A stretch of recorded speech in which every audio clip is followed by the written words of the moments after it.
Sim, olha o assunto que a gente vai discutir agora, é gênero e sexualidade, né? E como é que isso acontece em sala de aula, a gente vai buscar essas teorias, o que que acontece aí, como é que a gente pode trabalhar. Então já viu, né? Preste atenção, essa é uma aula polêmica, mas a gente precisa saber, né? Afinal, como profissional de educação, a gente precisa se posicionar e precisa responder as questões do concurso, né? Porque as questões do concurso vêm justamente para que você mostre que você tem conhecimento sobre esse assunto, que você não fica aí ouvindo besteiras que rodam aí pela sociedade sobre duas questões que são tão importantes, né? Eu gosto sempre de lembrar que quando a gente vai falar de sexualidade, orientação sexual, por exemplo, de falar sobre essa questão com os alunos, isso já está previsto há muito tempo, isso não é nenhuma coisa nova. Se a gente pegar um documento como o PCN, que é de 1998, ele já falava da importância de discutir essas questões sobre sexualidade com as crianças. As discussões de gênero, elas vêm surgindo logo depois, e isso sempre é uma questão de currículo. Estas discussões impactam nas discussões de currículo. Por quê? Porque são questões identitárias. E se é uma questão identitária, é curricular. Currículo tem uma relação muito estreita com a formação das identidades. Especialmente se a gente estiver falando dessa teoria de currículo, que é a teoria pós-crítica de currículo, tá? Que vai falar diretamente dessa forma de a gente incluir nas discussões esses temas que são temas que se referem à questão das identidades. Nós vamos começar e a gente vai começar assim, entendendo o que significa esta sigla. LGBTQIA+, ok? Bom, essa sigla, gente, a gente precisa entender porque a gente às vezes ouve e não sabe exatamente o que é. Então, o L é lésbica, o G é de gay, o B é de bissexual, o T é de transgênero. Transgênero é, eu tenho um sexo biológico, mas eu me vejo como participante de outro gênero. É diferente do gay. O gay é aquele homossexual, tá bom? Então ele é um homem, se veste como homem, mas a orientação sexual dele é homossexual. O transgênero não, ele vai usar uma roupa, ele vai ter uma forma de se apresentar ao mundo que é diferente do seu sexo biológico, tá bom? Esse é o transgênero. Queer. Queer é aquele sujeito que não aceita o binarismo. Ele não se entende nem como homem, nem como mulher. Então essas coisas binárias não funcionam para ele. Então o queer é o não binário. Intersexual. O intersexual são aquelas pessoas que têm, por nascimento, biologicamente, os dois sexos. Então esses são os intersexuais. O assexual é aquela pessoa que ela se diz independente dessa relação de homem e mulher, ela está nessa coisa de uma neutralidade em relação a sexo. Então isso é o A.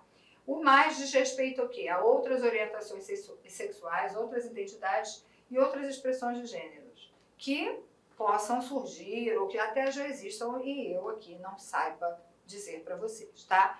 Então é importante a gente saber o que é essa sigla, porque essas são palavras que a gente vai corriqueiramente ouvindo sem entender bem, né? Vocês já ouviram falar dessa questão do não binário, da linguagem não binária, né? De como é que a gente faz essa situação da linguagem, né? Dos binarismos. Então, quando a gente fala dessa questão do não binário, a gente está querendo dar conta dessa ideia do queer. Porque a gente tem um mundo que é sempre uma coisa ou outra, é sempre binário, né? Então a gente pretende a partir desses estudos, a gente não, estou me colocando, mas na realidade os estudos pretendem dessa forma. Bom, isso aqui é em relação a essa questão de como as pessoas se veem na perspectiva da sua identidade, na perspectiva da sua sexualidade. Por isso que a gente usa essa sigla. Mas existe alguma outra coisa também que é para a gente entender melhor. Porque as pessoas falam muito de gênero e às vezes a gente ouve falar que as escolas fazem apologia ao gênero, não vão ensinar gênero na escola, né? Isso não existe. A gente não faz isso, até porque não existe possibilidade de você fazer isso. Existe alguma coisa que é relativo à identidade. Por isso que a gente fala identidade de gênero. Não é uma coisa externa. Eu não vou fazer você fazer isso ou fazer aquilo, não é nada disso, não existe essa ideologia, tem que ser esse gênero, ninguém faz isso, porque gênero é uma questão de identidade, gênero é uma questão de cada pessoa, e isso é fácil da gente verificar, porque às vezes, com crianças muito pequenas na educação infantil, a gente começa a perceber que aquela criança inicia o seu processo de identificação com um outro gênero. E, porque a família... Não é por nada. Então, de onde vem? A gente não tem muitas respostas. Acredita-se que haja algum envolvimento, um componente biológico nisso, mas a gente não tem essa resposta. Bom, eu não posso pré-julgar, ter preconceito por qualquer outra pessoa, até porque a gente trabalha dentro dessa ideia de direitos humanos, das relações equitativas, e que, portanto, o que eu preciso trabalhar é o respeito. O meu respeito frente às outras pessoas, mas também o respeito dos alunos entre eles, nas situações que aconteçam. Então, a gente já viu que essa questão da identidade é assim. Isso aqui quer dizer a forma como eu me expresso, tá? Então, a identidade é alguma coisa aqui, né, que é interna, é subjetiva, e o corpo vai mostrar como é que você expressa essa sua identidade. Pois é, em relação à identidade de gênero, você pode ser mulher, homem ou transgênero. O que é o transgênero? Já tinha falado anteriormente, é aquele sujeito que tem um sexo biológico, mas que se sente, se vê como pertencente ao outro gênero, tá? Bom, essa expressão do gênero, como é que a pessoa vai expressar o seu gênero, ela pode se expressar como do gênero feminino, e aí vai ser muito dessa questão da roupa, como masculino ou como o andrógeno. O andrógeno usa aquela roupa que é uma roupa que serve para homem e para mulher, não tem uma definição, é uma neutralidade. E isso é, então, a expressão de gênero. A outra coisa é a gente falar do sexo biológico. Então, você vai nascer dentro de uma característica sexual específica, que pode ser fêmea, pode ser macho ou pode ser o intersexual. Viu o intersexual que a gente viu lá na outra imagem? E, por último, a gente vai falar dessa questão da orientação sexual. A orientação sexual pode ser heterossexual, né, quando uma pessoa tem atração por outra pessoa, por uma pessoa do outro sexo. Ela pode ser homossexual, quando as pessoas têm atração por pessoas do mesmo sexo. E pode ser bissexual, acho que eu matei o mosquito, gente, tem um mosquito aqui. E ela pode ser bissexual quando ela tem essa orientação tanto para as pessoas do mesmo sexo como para pessoas de outro sexo. Então, essa é a ideia dessas palavras que a gente fala aí, que a gente às vezes não sabe bem situar, porque é alguma coisa, de certa forma, nova, e a gente então precisa identificar esses nomes e poder entender o contexto da relação disso aqui com a questão da educação, que é o que a gente vai começar a fazer agora. Bom, a gente vai trabalhar aqui nessa ideia da lógica da colonialidade. Então, a gente tem um autor, que é o Walter Mignolo, e ele vai dizer o seguinte, que a gente é sempre colonizado. Nós somos colonizados pelas culturas, colonizados por outras pessoas, colonizados por situações de poder.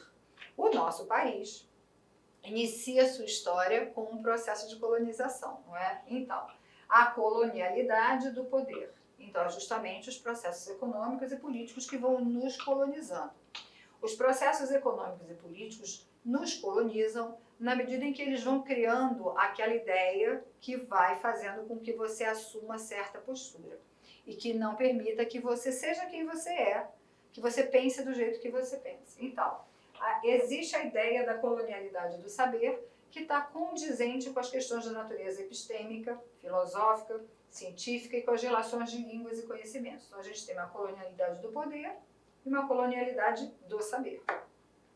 A gente também tem a colonialidade do ser, ou seja, dos aspectos relacionados à subjetividade, por exemplo, ao controle da sexualidade e aos papéis atribuídos aos gêneros. A gente pode dar um exemplo disso, por exemplo, em relação à própria mulher, né? Então, a mulher, durante muito tempo, ficou presa nesses aspectos dessa colonialidade do ser. Então, com coisas do tipo, tem que casar virgem, porque se vai à praia não pode apresentar o corpo, porque tem que usar a roupa assim, porque se você usar a roupa assim ou assado, você vai ser estuprada e a culpa é sua porque usou aquela roupa. Então você tem todos esses processos que são esses processos de colonialidade, ou seja, são processos que te colonizam. Então, tem que sentar assim, não pode fazer isso, mulher não pode beber, ou seja lá o que for, quais foram os grandes processos que colonizaram as mulheres ao longo da nossa história, tá? Então, a gente tem essa colonialidade do poder, a do saber e a do ser. Bom, o que isso tem a ver com essa discussão? Tem a ver que a partir dessa identificação desses processos de colonização, a gente tem teorias que são teorias decolonialistas, ou seja, teorias que vão pensar num processo de desconstrução dessas colonialidades. Então, por exemplo, é um novo campo teórico e, sobretudo, epistemológico do conhecimento, analisando o impacto provocado pelo processo de colonização na América Latina e no Caribe. Então, esse processo é um processo, a América Latina foi extremamente colonizada e o Caribe da mesma forma, então, portanto, há esse estudo. A colonialidade do poder, do saber e do ser são, então, instâncias estruturais nas quais predominam a hegemonia dos saberes e dos conhecimentos eurocêntricos, como nós fomos. Passamos por processos de colonização europeia. Os processos que nos colonizaram são processos eurocêntricos. Então, existe uma colonialidade do poder, do saber e do ser a partir dessa hegemonia de saberes e de conhecimentos eurocêntricos. E aí, quando a gente vê a pedagogia, então, a pedagogia e a educação formal são um espaço privilegiado para as intervenções colonialistas dos estados e das instâncias hegemônicas da sociedade. Quando a gente estuda as teorias críticas, a gente vai ver que existem teorias que colocam a escola, que percebem a escola como essa instância que reproduz essas ideologias ou que reproduz esses processos de colonialidade. Eu vou trazer para vocês um exemplo do que é um processo de colonialidade eurocêntrico, né? A gente tem, por exemplo, a questão da religião. A nossa religião aqui, ou seja, a fé brasileira, de uma forma bem genérica, é cristã.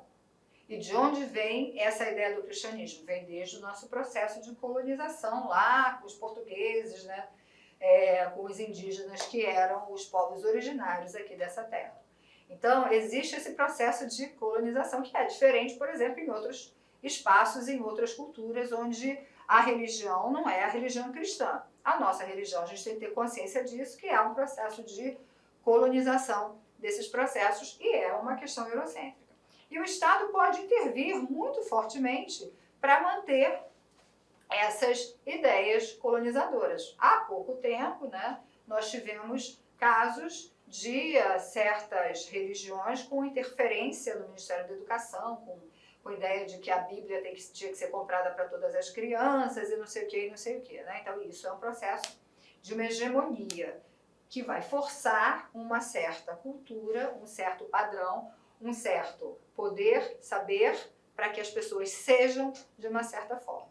Bom, a discussão aqui vai entrar em religião, mas a gente tem que lembrar que o nosso Estado é um Estado laico. E como Estado laico, a gente pode falar de religião, a gente só não pode professar nenhuma religião nas instâncias públicas. Então, uma escola pública é uma escola laica. E, portanto, a gente pode discutir os aspectos da religião, mas eu não posso professar ou fazer daquela escola um palco para ter qualquer tipo de cerimônia religiosa de qualquer religião. Porque aí eu vou estar rompendo com essa ideia e vou estar agindo em função de alguma ideologia do Estado. É interessante notar que o mundo, de uma forma geral, vem passando por esse processo. Então, na política, essas hegemonias estão se organizando, né, não só no Brasil, mas também em outros lugares. Isso aponta para a gente essa necessidade de a gente prestar atenção a esses processos de colonização. Bom, além dessa teoria, a gente pode pensar numa teoria de Foucault. Quem já leu Foucault? Né? Foucault vai falar então dessa regulação e disciplinação dos corpos. O quanto esses processos de colonização regulam os corpos, né? Regulam e disciplinam os corpos, com o tipo da roupa que você vai usar, com o tipo do movimento que você pode fazer. E aí a gente desprende das ficções naturalizadas e empreendidas pelas matrizes coloniais do poder exercido sobre a produção do conhecimento e da subjetividade. A gente precisa descolar essa relação, entender o que que foi produzido por esses processos de colonização, esses processos que impregnam, dão esse caráter de impregnação para nós de certas culturas, de certas posturas. Poder, saber e ser. Não esquece das três, tá? Bom, então a gente tem, na visão dos autores, a doença da modernidade. E que doença da modernidade seria essa? E a gente está falando do tempo da modernidade, do tempo histórico da modernidade, tá? Normas e hierarquias que regularam o gênero e a sexualidade humana e também as questões étnicas. Então, essas normas e essas hierarquias. Por exemplo, os negros escravizados. Não foi o único povo escravizado, mas na modernidade a gente vai colocar essa situação muito claramente, né? Então, os negros escravizados. Olha só uma questão hierárquica, né, que vem sendo colocada. Até hoje a gente tem questões raciais importantes em relação a essa questão dessa herança do período de escravidão, né? Então, a gente tem até hoje essa herança do preconceito em relação às pessoas negras. E isso é uma cultura que foi imposta e até agora é reproduzida. Além disso, as normas de comportamento.